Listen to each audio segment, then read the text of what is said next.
কসাইপুর শহর থেকে বেশ দূরে কোনো এক নদীর তীরে গ্রামটির অবস্থান। গ্রামের নাম কসাইপুর হলেও এখানের মানুষ বেশ সহজ সরল, কারোর মধ্যে হিংসা বিভেদ নেই। সবাই এখানে মিলেমিশেই থাকে, একজন অন্যজনের উপকারে যায়, যেটা এখনকার সময়ে খুব বেশি দেখা যায় না। এখনকার মানুষের জীবিকার প্রধান মাধ্যম হলো কৃষিকাজ। তবে আজকাল শহরে গিয়ে মানুষ তার জীবিকা নির্বাহ করে। এখানে একটি নদী আছে, বেশ বড় নদীটি। এখান থেকে মাছ ধরেও মানুষ তার জীবিকার চাকা সচল রাখে। এই নদী থেকে মানুষ তাদের খাবার পানি সরবরাহ করে। এমনকি এই নদীতেই তারা গোসল করে। শহরে যদি যেতে হয় তাহলে এই নদী পার হয়ে যেতে হয়। এক কথায় নদীটি তাদের কাছে প্রাণ। তবে দিনের বেলাতে সবাই নানানভাবে এটি ব্যবহার করলেও সন্ধ্যার পর ভুলেও কেউ সেদিকে যায় না। কারণ লোকমুখে প্রচলিত আছে এই নদীতে আত্মারা থাকে। এক সময় ডাকাতেরা বহু মানুষকে মেরে এই নদীতেই তাদের লাশ ফেলেছে। আর এখন রাত হলেই নাকি তারা জেগে ওঠে। আর সে সময় সেখানে কেউ থাকলে তাকে সে আত্মারা মেরে ফেলে। এই ভয়ে কেউ রাতের বেলা সেই নদীতে যায় না। আমি ফুলকলি, সেই গ্রামেরই একটা মেয়ে। আমি গ্রামের হলেও ছোট থেকে আমি শহরে থেকে পড়ালেখা করি। আমি একটা গার্লস হোস্টেলে থেকে পড়ালেখা করি। শুধু ছুটিতে আমি গ্রামে যাই। সময়টা এখন শীতের মাঝামাঝি। আমার শীতের ছুটি শুরু হয়েছে। প্রতিবারের মতো এইবারও আমি গ্রামে যাব। আমার সব থেকে প্রিয় বন্ধুর নামটি হলো মিষ্টি। সে তার বাবা মার সাথে বাসা নিয়ে থাকে। আমি ভাবছি এইবার মিষ্টিকেও আমার সাথে আমার গ্রামে নিয়ে যাব। তাহলে দুজন মিলে এই বন্ধের সময়টা অনেক ভালোভাবে কাটানো যাবে।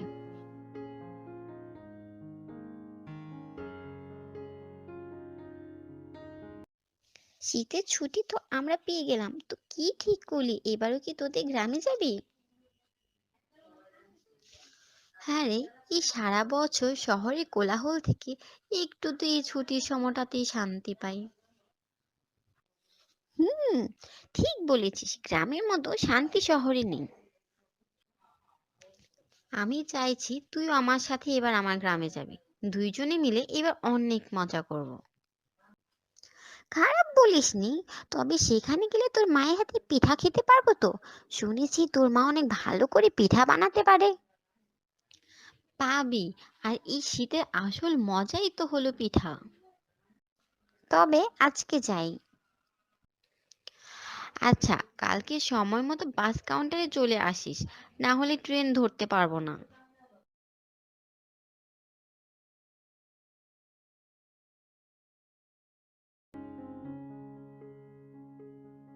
পরের দিন সকালে আমরা দুজনে যথাসময়ে বাস স্টপে পৌঁছে গেলাম। আমরা বাসের জন্য অপেক্ষা করছিলাম। কিছুক্ষণের মধ্যে বাস এসে পড়ে, আমরা বাসে উঠে পড়ি।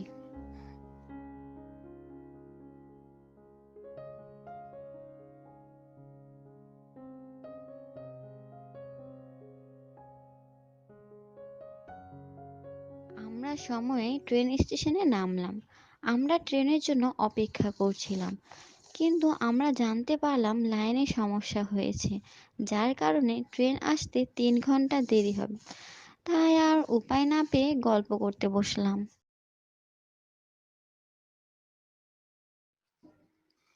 এই ট্রেন আসতে আরো 3 ঘন্টা দেরি হবে, এই এতক্ষণ অপেক্ষা করতে হবে আমাদের? কি আর করা, আমাদের অপেক্ষা করতে হবে। কিন্তু সমস্যা হলো অন্য জায়গায়।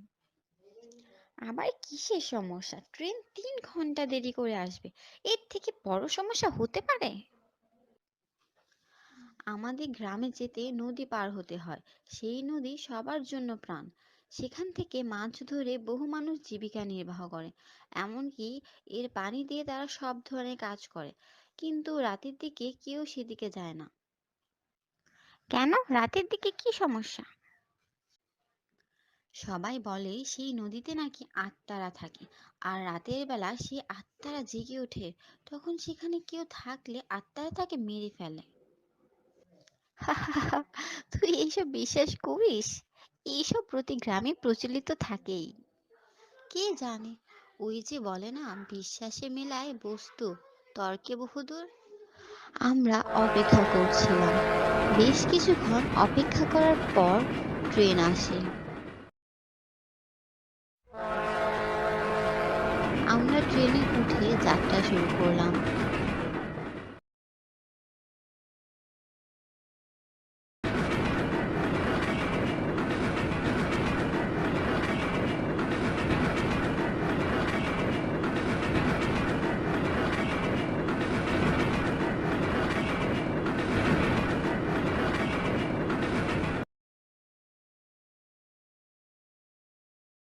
আমরা যখন ট্রেন থেকে নেমে স্টেশনের বাইরে আসলাম, ততক্ষণে রাত হয়ে গেছে। স্টেশন থেকে রিক্সা করে নদীর তীরে যেতেই প্রায় 20 মিনিট সময় লাগে। কিন্তু বের হয়ে দেখলাম পুরো ফাঁকা, কোথাও কেউ নেই, এমনকি সব দোকানও বন্ধ হয়ে গেছে।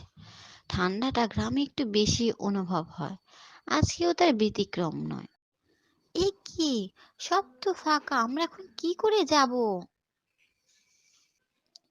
হেঁটে যেতে হবে, খুব বেশি পথ নয়, বড় জোর 30 মিনিট লাগবে। উপায় তো নেই, হেঁটেই যাই। কিন্তু এখানে যে ঠান্ডা, যদি গরম চা পাওয়া যায় তাহলে বেশ ভালো হতো। চল দেখি দোকান খোলা আছে নাকি কোনো। আমরা হাঁটতে থাকি।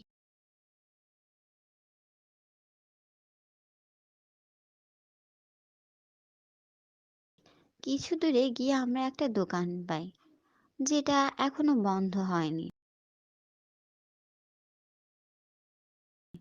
আমরা সেখানে গিয়ে বসে চা নিই। এই পরিবেশে গরম চা বেশ লাগছিল। চাওয়ালা আমাদের চা দিয়ে কোথায় যে গেল তার আর দেখা নেই, কিন্তু তাতে আমাদের কি? এই হাড় কাঁপানো ঠান্ডায় গরম গরম চা পাচ্ছি, এটাই তো আমাদের দরকার। খাওয়া হলে আমরা আমাদের পথে আবারও রওনা দিই। বেশ অন্ধকার ছিল, আমাদের কাছে টর্চ লাইট ছিল, সেটা জ্বালিয়ে আমরা পথ চলতে থাকি। এই, তোদের গ্রামের এমন অদ্ভুত নাম কেন রে? কসাইপুর? এই গ্রামে আগে কসাইরা থাকতো, তখন তাদের কারণে সবাই এই গ্রামকে কসাইপুর বলা শুরু করে, আর এই কারণে এর নাম হয়ে যায় কসাইপুর। যাক, তখন আত্মারা থাকতো না এই গ্রামে, না হলে এর নাম হয়ে যেত আত্মাপুর। এই গভীর বনে এই রাতে তোর মজা করার কথা মাথায় আসে কিভাবে, সেটা আমি বুঝি না। কেন, তোর আত্মারা আছে নাকি? আমি কিছু বলি না, চুপচাপ হাঁটতে থাকি। হাঁটতে হাঁটতে আমরা নদীর তীরে এসে পড়ি, কিন্তু এখানে পার হওয়ার মতো নৌকা থাকলেও নৌকায় কোনো মাঝি নেই। তাই আমি ভাবলাম আমি নিজেই নৌকা চালিয়ে নদী পার হব। আমরা নৌকায় উঠে বসি। আবহাওয়া ভালোই ছিল, শুধু ঠান্ডাটা বেশি ছিল। সবকিছু ভালোই চলছিল।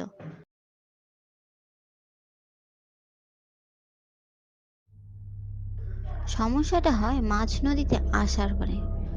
আমাদের মনে হচ্ছিল এখানে আমরা একা নই, আমাদের পাশে আরো অনেকে আছে, কিন্তু তারা এই রক্তে মাংসের মানুষ নয়, তারা অশরীরী। হঠাৎ করে যেন আকাশ ফেটে বৃষ্টি নামে, আর সেই সাথে শুরু হয় প্রবল ঢেউ। নৌকা সামলে রাখা বেশ কঠিন হয়ে পড়ে।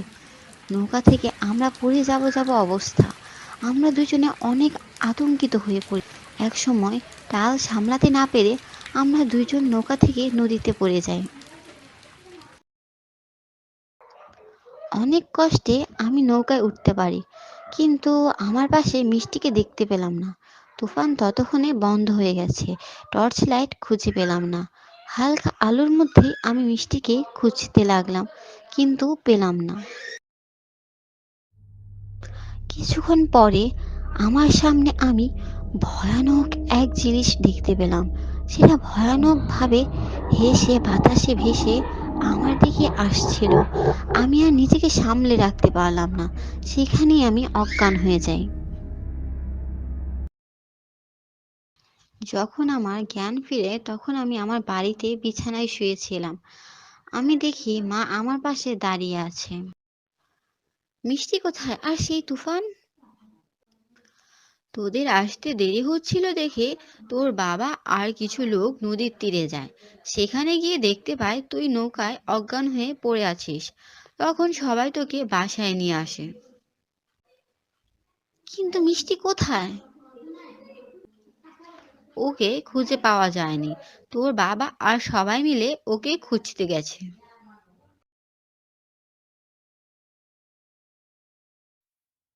সেই ঘটনার আজ প্রায় 3 বছর কেটে গেছে। মিষ্টির লাশটাও আর খুঁজে পাওয়া যায়নি। সেই ঘটনার পরে আমিও গ্রামে চলে এসেছি, আর শহরে যাইনি। কারণ এই ঘটনার জন্য আমিই দায়ী, তাই নিজেকে মাফ করতে পারিনি। প্রতিদিন একবার হলেও আমি সেই নদীর তীরে যাই আর ভাবি, এই বুঝি মিষ্টি এলো আর আমায় সেই মধুমাখা কণ্ঠে ডাকলো, এই ফুলকুলি, আমি এই তো আছি, সবসময় থাকবো।